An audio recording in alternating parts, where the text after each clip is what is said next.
চলুন খাবেন। তৌসিফ ভাবলেশীন ভাবে তাকিয়ে গা ঝাড়া ভাবে বলল।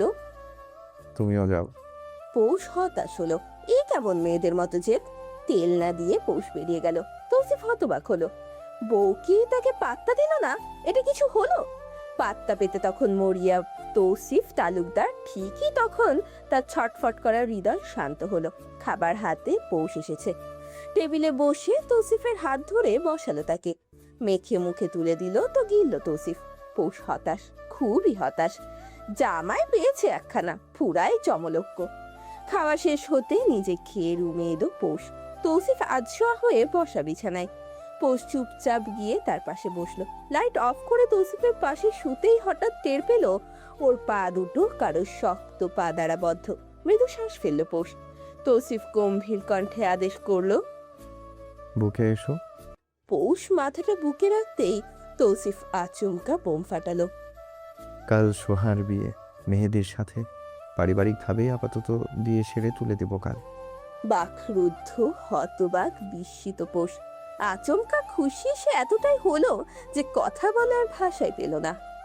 রাত বিরাতে এহেরও খবর দিয়ে পৌষকে অক্কার মাছ চক্কা বানিয়ে দিল তৌসিফ। খবর দিল সে অদ্ভুত ভাবে। শিরোনাম বলে এখন বিস্তারিত বলছে না। আর নাই জিজ্ঞেস করার সুযোগ পেল পৌষ নিজে। অত বড়সড় খবর দেয়া মাত্রই পৌষ যখন ঝটকা খেলো, তখনই তৌসিফ ওকে আটকে নিল নিজের সাথে। গালে আঙুল ছুঁয়ে দিয়েই নরম স্বরে আবদার জুড়ে দিল, তোমার আরজি কাল গ্রহণ হচ্ছে হানি, এবার আমার আরজি শোনাই। এ যেন কোনো মহা আহ্বান নিয়ে এলো তৌসিফ। পৌষ মুহূর্তেই বোকা বনে গেল। চঞ্চলা মনটা যখনই একের পর এক প্রশ্ন করতে চাইল, তখনই বাধা পড়ল তৌসিফের বাহুর ভাঁজে। চঞ্চলমালা কন্যার মন প্রাণ দেহ জুড়ে তখন বয়ে গেল শুধুই প্রেম আর প্রেম। পৌষ সাড়া দিল গভীরভাবে। সারাদিন ফটর ফটর করা পৌষ স্বামীর আদর পেলেই নেতিয়ে যায়, ঠিক যেন ঘাসের বুকে লুকিয়ে থাকা লজ্জাবতী গাছটা, যাকে আলতো করে ছুঁয়ে দিলেই সে ডুবে যায়। তৌসিফ এই বিষয়টা খুব উপভোগ করে অবশ্য। বউ তার এই মুহূর্তে তাকে সাপোর্ট করে, পারে না যদিও, তবুও সে সাড়া দেয়, তাতেই বা কম কি। তৌসিফ কৃতজ্ঞ স্বামী। সে জানে তার বউয়ের মন কখন কি চায়। বাইরে আর চাঁদ দেখা যাচ্ছে, তবে তা আবছা। মেঘের মাঝে তারা আড়াল হয়ে আছে আজ। শরৎকালটাও এবার খুবই ব্যতিক্রম। এই শরীর ঝলসানো গরম, আবার এই বৃষ্টি। বিকেল হতেই মন মাতানো বাতাস, রাত হতেই আবার তারার আদল বদলায়। চাঁদটা বেহায়ার ন্যায় হাঁ করে তাকিয়ে থাকে। আবহাওয়ার উষ্ণতায় যখন হাজার প্রেমিক স্বামী তার প্রেমিকার প্রেম সুধা পানে ব্যস্ত, তখনই চাঁদটা উকি দেয়। তার নজর থেকে আড়াল হতেই বদ্ধ ঘরে প্রেমের বিনিময় ঘটে। বলা তো যায় না, ঝলসানো সেই রুটির মতো দেখতে ভরা চাঁদটার যদি নজর লেগে যায়। ফিস ফিস করে কানে শব্দ এলো পৌষের। চোখ দুটো লেগে আসতে চাইলো বারবার, কিন্তু ঘুমানো গেল না। তৌসিফ দিল না অবশ্য। পৌষ মুচড়া মুচড়ি করতে চাইলেও লাভ হলো না। শক্ত বুকটার মাঝে সে খুব জটিল ভাবে আটকে আছে। তৌসিফ আচমকাই ওর কপালে চুমু দিল। ছোট্ট একটা শ্বাস ফেললো পৌষ। তৌসিফ আদুরে ভাবে জড়িয়ে ধরলো ঠান্ডা উষ্ণ দেহটা। গভীরভাবে আলিঙ্গন করে আদর মিশ্রিত স্বরে জানতে চাইলো, খারাপ লাগছে? হুম। ঘুমিও না হানি। আচ্ছা। বলেই বুকের মাঝে ঘুমাতে চাইলো। তৌসিফ চেয়ে রইল ওর পানে। এতটা ভালো ওর কপাল কাছানো বিশ্বাসই হতে চায় না। ভাগ্য বড্ড সহায় হয়েছে ওর উপর। প্রথমবার জীবনে ধোকা খেয়ে তৌসিফ কিন্তু মোটেই ভেঙে পড়েনি। পুরুষ মানুষে শক্তভাবে গড়ন তার। সামান্য নারীর ধোকা তাকে ভাঙতে সক্ষম নয়, অথচ কপাল গুনেই পৌষকে পেয়ে গেল সে। ছলনা, কপটতা বা কলুষিত মন কোনোটাই তার নেই। সে প্রেম বোঝে, শুধু একাকিত্ব বোঝে। সব সময় তোতা পাখির মতো কথা বলা পৌষটা কোথায় চুপ থাকতে হবে তাও বোঝে। পিয়াসের থেকে একদমই ভিন্ন তার বুকে থাকা তোতা পাখিটা। এমন নয় যে পৌষ তৌসিফ তুলনা করে, আসলে তুলনা করা সম্ভব নয়। তবে ওই যে মস্তিষ্ক এটা বারংবার তৌসিফকে জানান দেয় সে কতটা অন্ধকারে ছিল। টাকা পয়সা সুখ কে না দিল, তবে ছলনাময়ী রইল না। মূলত তার সুখ সয়নি।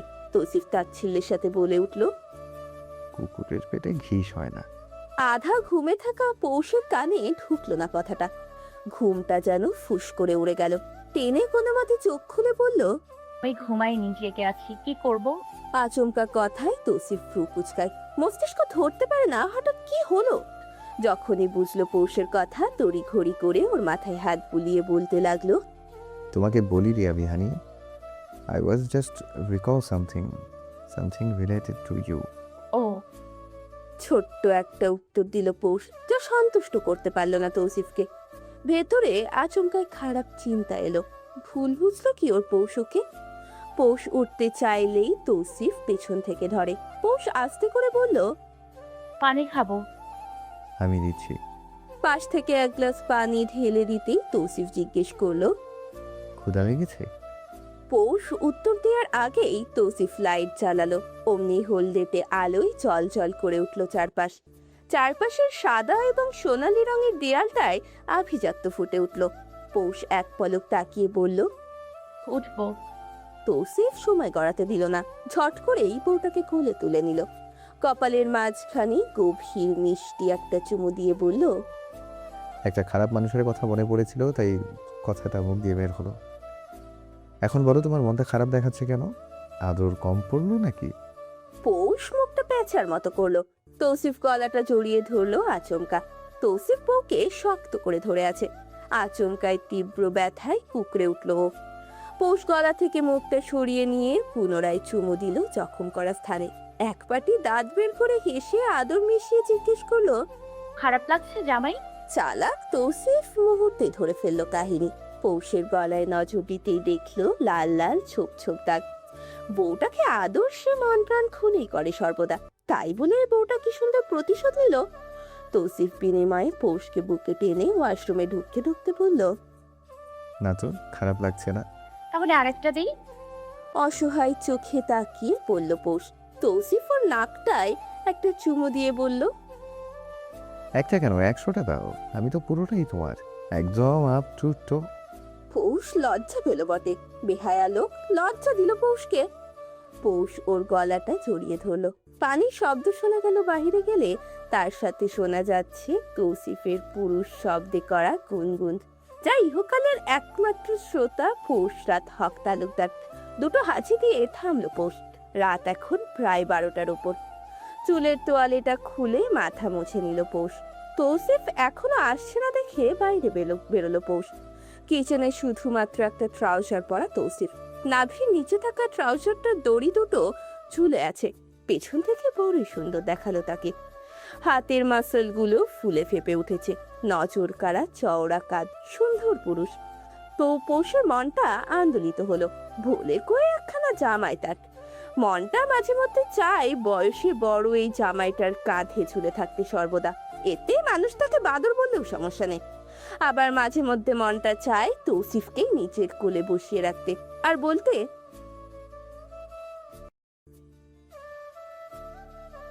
পুরুষের প্রেম ভয়ঙ্কর, তবে নারীর প্রেম ভুবন ভুলানো। এই যে মনের গহীনে এত এত প্রেম, কিন্তু পৌষ তা প্রকাশ করতে অপারগ। বড়ই আফসোসের বিষয়টা। এক পা দুই পা করে এগিয়ে গেল পৌষ। পেছন থেকে গালটা রাখলো তৌসিফের উন্মুক্ত পিঠে। তৌসিফের চলন্ত হাতটা তখন থেমে। বুয়া আজ পৌষের জন্য রান্না করেনি। মূলত রান্নার ওই বুয়া আজকে আসেইনি, তার স্বামী অসুস্থ, 2 দিনের ছুটি চেয়েছে। কাল হয়তো চলে আসবে, তাই আজকের রান্নাটা এখন তৌসিফই করছে। নুডলসের মশলা দিয়ে তৌসিফ অনুভব করলো পিঠের গালটাতে। পৌষ আস্তে ধীরে রয়ে শুয়ে নিজের শরীরের ভরটাও তৌসিফের উপর ছেড়ে দিল। তৌসিফ চুলার গ্যাসটা একদম কমিয়ে দিল। পেছন দিকে হাত দিয়ে ধরলো পৌষকে, অতঃপর নিচের কাছে টেনে এনে বুকে টেনে নিল। ভেজা চুলে হাত গলিয়ে দিল অতি যত্নে। ডাকলো নরম স্বরে, পৌষরাত, বেশি খারাপ লাগছে? দুর্বল দেখাচ্ছে হানি। মাথাটা গোল গোল ঘুরছে, উঠে দাঁড়াতেই সব ঘোলা লাগলো। তপ্ত শ্বাস ফেললো তৌসিফ। আজ দুপুরের মেডিসিনটা মিস গেল। তৌসিফের একদমই খেয়াল ছিল না। আর পৌষ তো কোনো দিনই সেদে নিজে খেয়াল রাখবে না। পৌষ 2 হাতে জড়িয়ে ধরলো তৌসিফকে। পুরোটা তৌসিফ ওর ছোট্ট বাহুতে আটে না, তাই যতটুকু পারলো হাত মেলে দিল। তৌসিফ একটা বড় প্লেটে নুডলস সার্ভ করলো, অতঃপর জিজ্ঞেস করলো, হাঁটতে পারবে? করে তুলি? পারবো তো। তৌসিফ মানলো না অবশ্য। পৌষকে পাজা কোলে তুলে নিয়ে বলল, প্লেট হাতে নাও। হাত বাড়িয়ে নিল পৌষ। তৌসিফ হাঁটা দিল রুমের দিকে। পৌষটি খাটে বসিয়ে নিজেও পাশে বসলো। চামচে নুডলস পেঁচিয়ে মুখে দিল পৌষ। ঝাল ওর পছন্দের, লোকটা জানে সেটা, তাই তো ঝাল দিয়ে বানিয়েছে।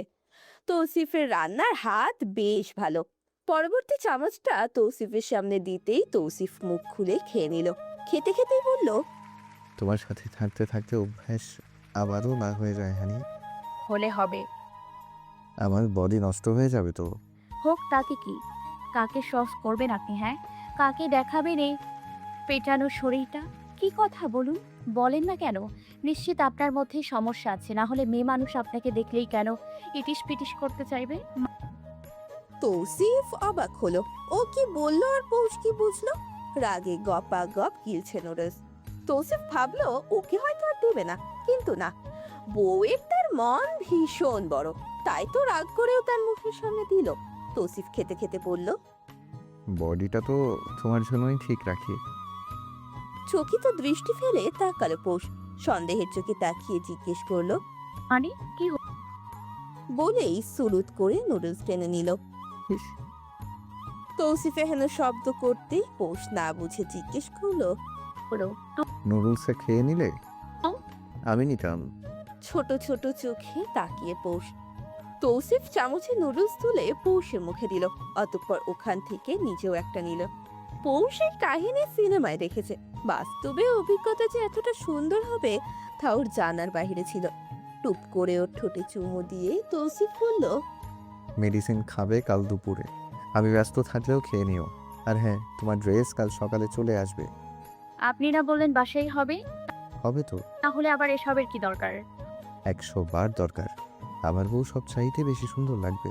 তার সৌন্দর্য আমি সারা জীবন দেখব, চোখ জুড়াবো। পৌষ হাসলো একটু, তবে মুখে নিজের ভালোবাসার কথা প্রকাশ করলো না। সব গুছিয়ে বিছানায় এলো তৌসিফ। পৌষকে বুকে নিতেই একবার ভাবলো বাচ্চার কথা তুলবে, কিন্তু পরক্ষণেই ভাবলো এইভাবেই শুকনো মুখে বাবু চাইলে কেমন দেখায়। এত বড় একটা উপহার তো এমনি এমনি চাওয়া যায় না। তৌসিফ একটু বন্দোবস্ত করেই চাইবে। পৌষ ওর বুকে আঁকিবুকি করছে আঙুল দিয়ে। পৌষের তাড়নায় তৌসিফ বলে উঠলো, উস্কানিমূলক ছোঁয়া দিচ্ছ কিন্তু হানি, পরে আমার দোষ দিও না কিন্তু। খারাপ লোক। আমি কি করলাম? পৌষ মুখ ঝামটা মেরে সরতে চাইলো, বলতে লাগলো, একটু আগে কি করেছেন? হ্যাঁ, এখন আবার বলছেন সরুন, ছাড়ুন আমাকে। ছাড়ুন বলছি, ধরবেন না। আরে আরে, কি কোথায় যাচ্ছ তোতা পাখি? এই দেখো আমি ভদ্রলোক হয়ে যাচ্ছি। হা হা, পৌষরাজ। আচ্ছা বাবা, আর জানাবো না। কিসের কি? পৌষ থাকবে না, এদিকে তৌসিফও ছাড়বে না। শেষমেশ ওর বুকের মাঝেই আটকা পড়লো তোতা পাখিটা। তৌসিফ সযত্নে তাকে বক্ষ পিঞ্জরের মাঝে আটকে নিল। সকাল থেকেই বিয়ের তোড়জোড় চলছে। সোহা রুম থেকে বের হয়নি এখনো। সেদিকে অবশ্য তৌসিফ মাথা মারছে না, সবাইকে কাজ বুঝিয়ে দিয়েছে শুধু। তাওহিদ আর তৌফিক আদৌ আসবে কিনা সেটা তাদের ব্যাপার। তৌসিফের বলার দরকার সে বলেছে। মিনুকে ডাক দিতেই এগিয়ে এলো। তৌফিক গম্ভীর কণ্ঠে বলল, সোহাকে বলো ওর জন্য শাড়ি পাঠিয়েছে মেহেদি, তাই কাল যেই লেহেঙ্গা এনেছে ওটা আজ না পরতে। মিনু মাথা নেড়ে চলে গেল বলতে। রুমে বসে সোহা অবশ্য শুনেছে সবটা। ব্রিটিশরা নিয়ে তাকিয়ে রইল ও শাড়িটার দিকে। লাল রঙের একটা জামদানি শাড়ি। কতই বা মূল্য হবে এটা? 5 অথবা 10,000 টাকা। অথচ সোহা বাসাতেই এর থেকে দামি পোশাক পরেছে। তার শাড়িগুলো সবই ব্র্যান্ডেড, কিন্তু এই শাড়িটা দেখেই বোঝা যাচ্ছে নিউ মার্কেট থেকে আনা। কোথায় পেয়ে দিচ্ছে তৌসিফ তাকে? কে সে যার বিয়ের জন্য বউকে এত দামি শাড়ি দেয়? সোহা গায়ে তুলবে তো দূরের কথা, ছুঁয়েও দেখবে না। রাগে ফুঁসতে থাকা সোহা জানলও না কারোর সারা দিনের খাটনির টাকা দিয়ে কেনা এই শাড়িটা।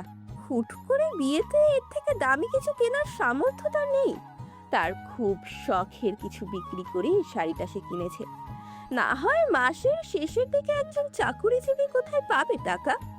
গট গট পা ফেলে সোজা সোহার রুমে ঢুকলো তৌসিফ।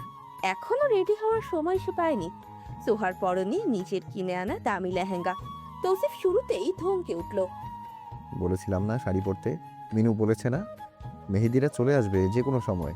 10 মিনিট দিলাম শাড়ি পরে যেটা মেহেদি পাঠিয়ে 10 মিনিট দিলাম শাড়ি পরো যেটা মেহেদি পাঠিয়েছে। তৌসিফের ধমকগুলো যেন গায়ে কাটার বর্ম ফুটালো। সোহার বুকটা কেঁপে উঠল মুহূর্তের মাঝেই। ঘর কাঁপানো যেন প্রত্যেকটা শব্দ তার। শিউরে ওঠে সোহা, টলমল হয় চোখ জোড়া। তৌসিফ পাত্তা দিল না। সোহা বুকে সাহস জমা করলো, শেষবারের মতো চেষ্টা করলো বিয়েটা আটকাবার।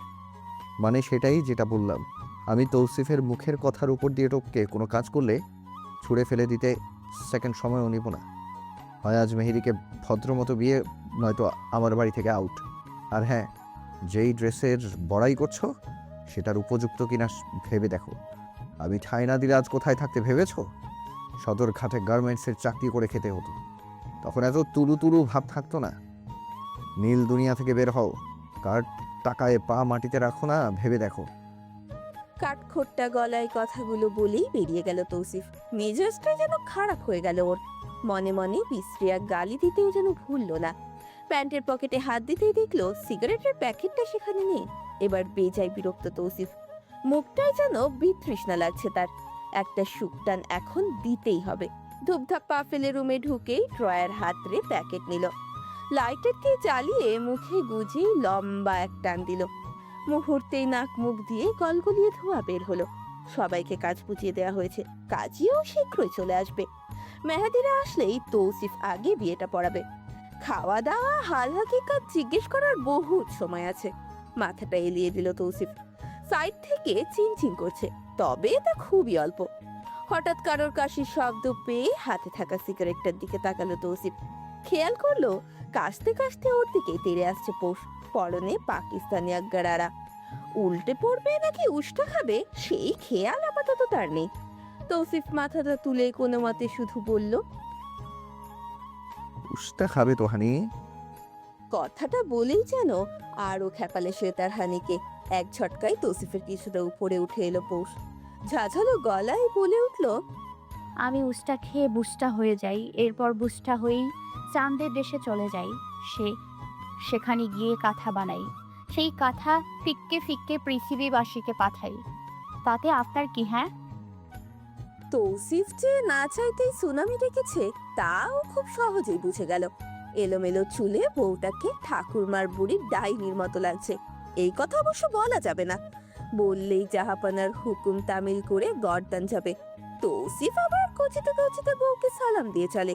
এই যেমন এই মুহূর্তে বউ খ্যাপাটে হয়ে আছে, যেই কোনো মুহূর্তে সে হামলা দিতে পারে। তৌসিফ এই অবস্থায় শান্ত।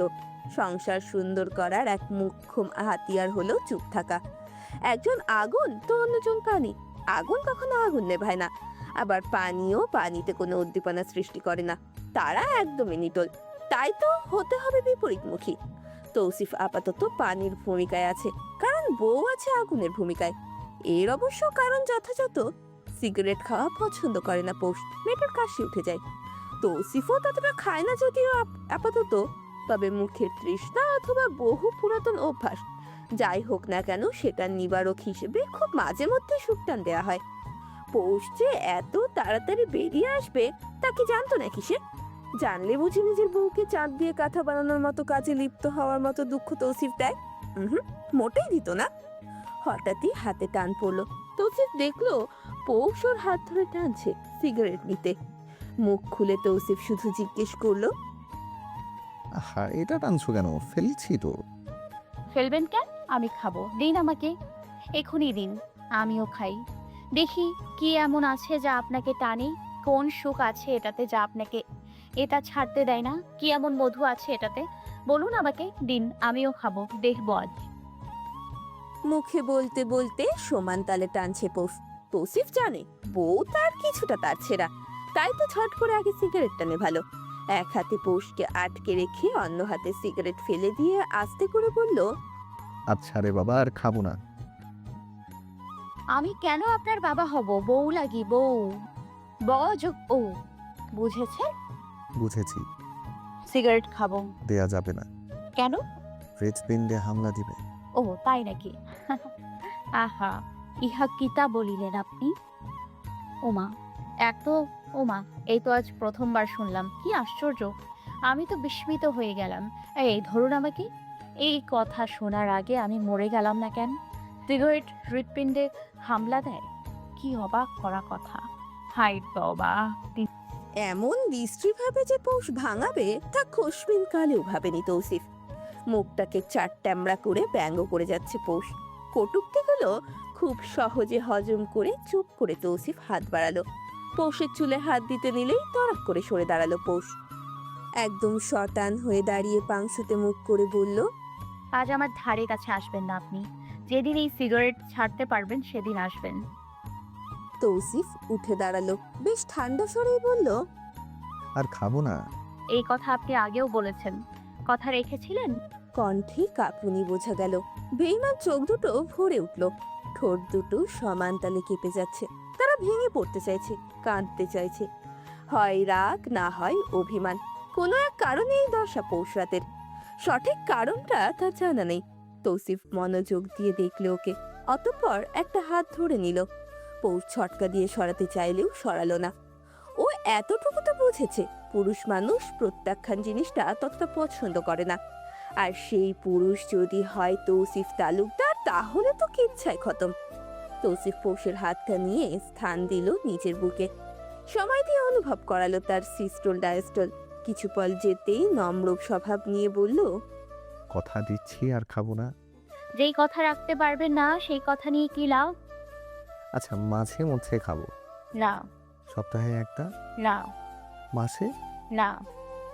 ওহ প্লিজ, পৌষ রাত, বছরে একটা খাওয়া না খাওয়া একই কথা। কখন বলেছি বছরে একটার অনুমতি দিব? হাত ছাড়ুন। তৌসিফ ছাড়লো না।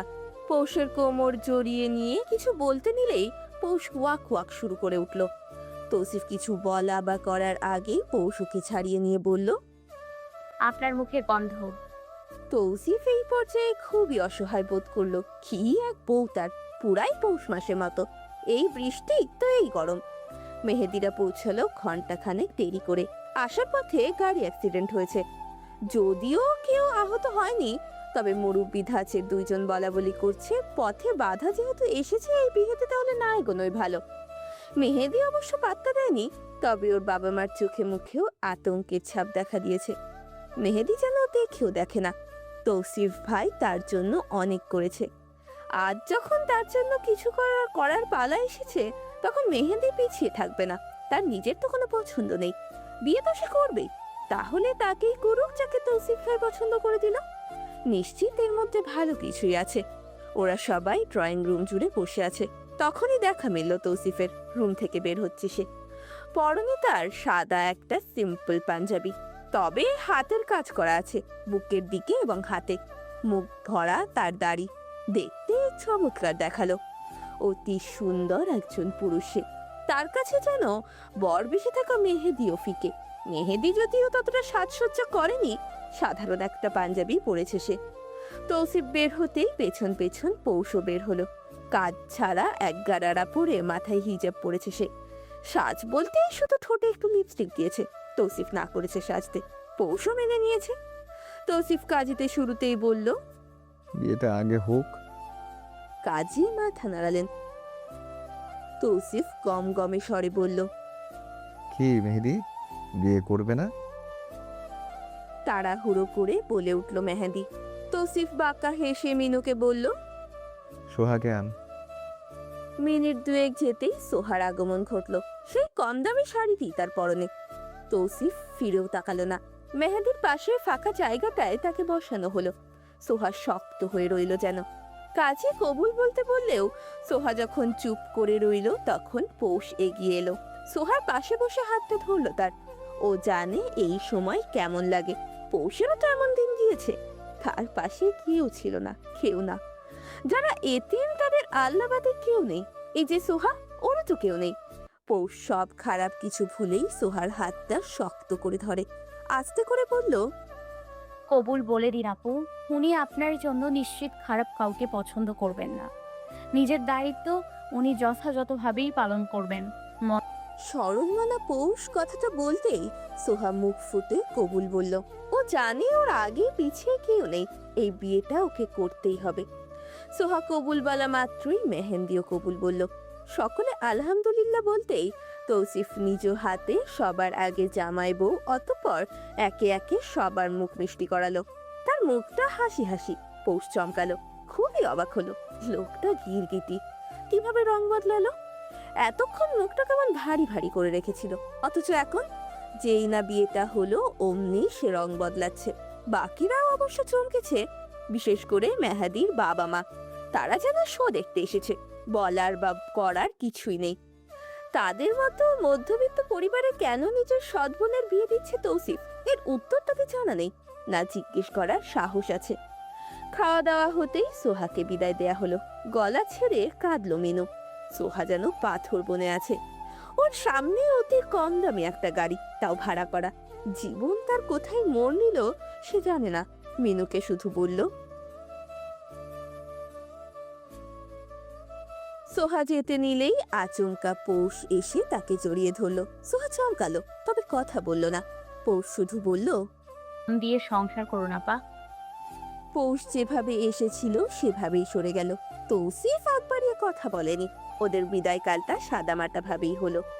তৌসিফ বিড়বিড় করে শুধু বলল, বালা টলল। পৌষ পাশ থেকে বলে উঠল, কি বললেন? কি আর বলবো?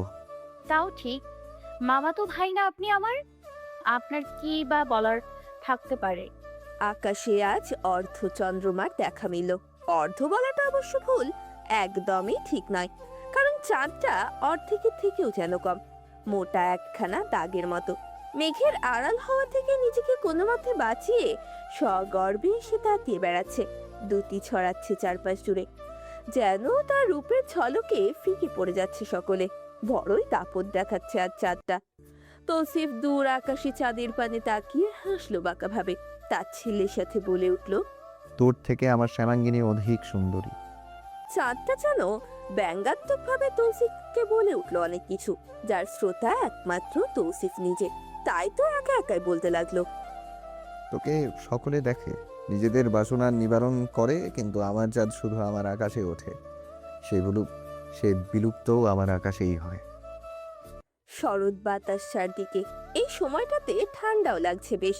পাতলা এক সাদা শার্ট তৌসিফের পরনে, সাথে সাদা ঢোলা একটা প্যান্ট। বুকের কাছে বোতাম দুটো খোলা থাকায় তাকে বেশ দেখাচ্ছে। তৌসিফ আপাতত বারান্দায় দাঁড়িয়ে। তার ভেতরের প্রেমিক সত্তার আজ ঘুম ভেঙেছে বহু বছর পর। পৌষকে নিয়ে আজ সে সদ্য জাগ্রত প্রেমটাকে নিয়ে এই চন্দ্রবিলাস করবে।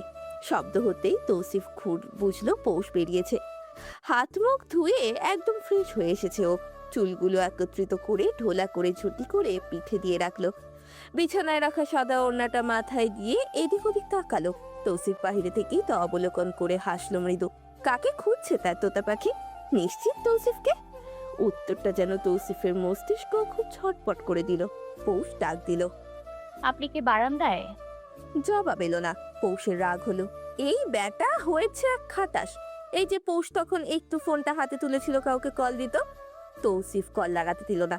ফোন কেড়ে নিয়ে সে ঠেলে ঠুলে পৌষকে ঢোকালো ওয়াশরুমে। সোজা সাপটা বলেও দিল গম্ভীর কণ্ঠে, যাতে পৌষ কাপড় বদলে গোলাপি রঙের কুর্তিটা পরে। পৌষ ভাবলো, হাই কপাল, ওই জামাটা আবার কি হলো? মানুষটার মুখটা এরম হুতুম প্যাঁচার মতো দেখায় কেন? কেলেঙ্কারি বুঝি হলো কিছু?